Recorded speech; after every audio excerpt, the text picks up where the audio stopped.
good morning.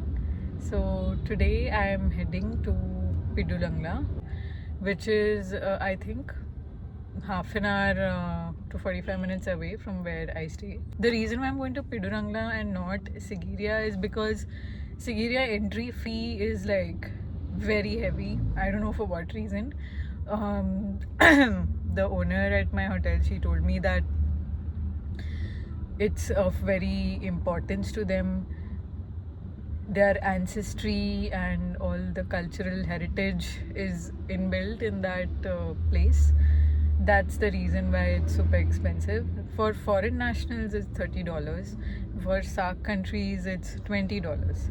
So, like, I don't want to pay like $2,000 to just see a rock and climb a trek. Why to do this?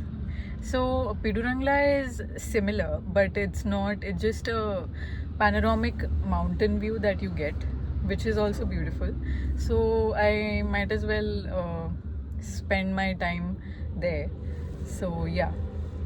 So guys, I've reached Pidurangla rock, and I'm about to go for the entry fee ticket booking, and I'll just show how this place looks. And this is the way the start of the trek starts from here.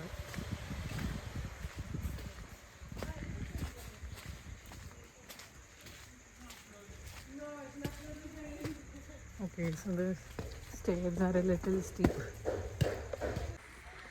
This feels like going on an adventure. Ooh.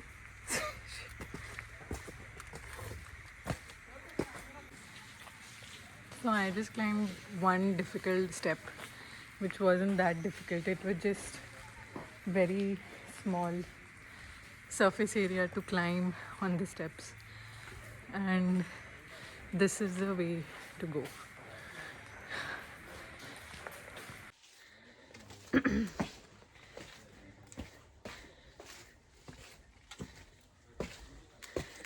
It's not that difficult actually. It's very easy. You just have to like climb a few steps.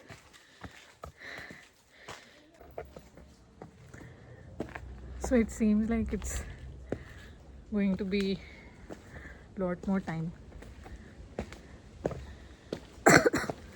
Plus it's getting a little like you get breathless after like every 5 minutes. But it's not that difficult, like I mentioned before.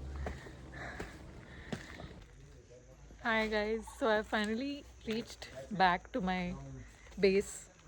It was a very challenging trek. It was a mediocre trek. It wasn't that difficult, but it was rocky in the very end. So you have to be careful while you're climbing, and you have to use both your hands and legs to climb like a proper rock climber. So to tell you more about the history here, so this basically is a monastery you can see behind. It's a Buddhist monastery, and down also is a temple, Buddhist temple, and there you're not allowed to wear shoes, supposed to cover your shoulders and all of that. Like you need to respect their culture and heritage. And an important thing is the entire journey of trek is like 5 kilometers max, and it's a very small distance, but you'll feel like you're walking for hours. Make sure to take breaks in between and carry a water bottle with you. And so the view above is all right. It's very beautiful. You can see the Pidurangla Sigiriya rock, and it's a very small area, so you have to be very careful where to stand and stuff. But yeah, it was a good experience. I liked it. I enjoyed it. So guys, I am at Buddha Cave Temple, and I'll show you how it looks. So this is the entrance where I'm standing. So there is an interesting legend about this cave temple, and Dambulla especially is known for this place. So Let's see. Let's go inside and see. So this is the ticket counter, and this is the ticket that I've got. I think it's 3,000 bucks, which is like 600 rupees, 300 rupees. And here's a climb as well. So I have to again trek. Hope there's not a lot more stairs to climb. So, for all of your information, this cave temple is also known as the Golden Temple of Dambulla. It's one of the largest and most well preserved temples in Sri Lanka, and it was built around 2000 years ago. That's what data says, and it's also recognized as a UNESCO World Heritage Site. More information comes when I reach the temple about the history. So it's like too many stairs that you have to climb, especially after the trek. It's exhausting. But also one important side note, please be careful of the monkeys. बहुत सारे बंदर है यहाँ, and they can steal and snatch anything of yours. So please be careful.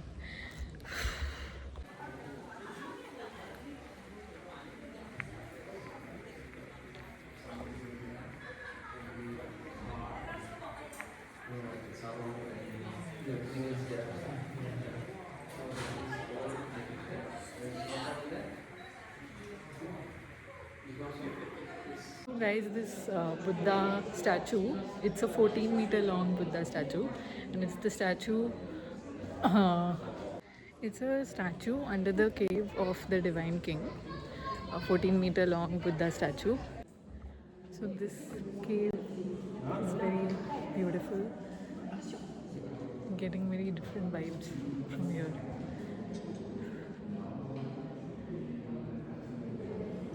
Only thing about the temple is that it was a cave before, which was later turned into a temple because of this one king whose name is Valankamba. He came here in the 1st century BC, and he was on exile. He was running away from enemies in Anuradhapura, and he came here, stayed here, and after that it became a temple. So that's one interesting trivia of this place. And overall the temple was very nice, very picturesque and aesthetic. So I have left Cave Temple. I've just worn my shoes again, and as you can see, it's crazy rains here. And देखते हैं अभी क्या होता है. Like, it's not that far away. It's a small, it's like a connected version of the Cave Temple.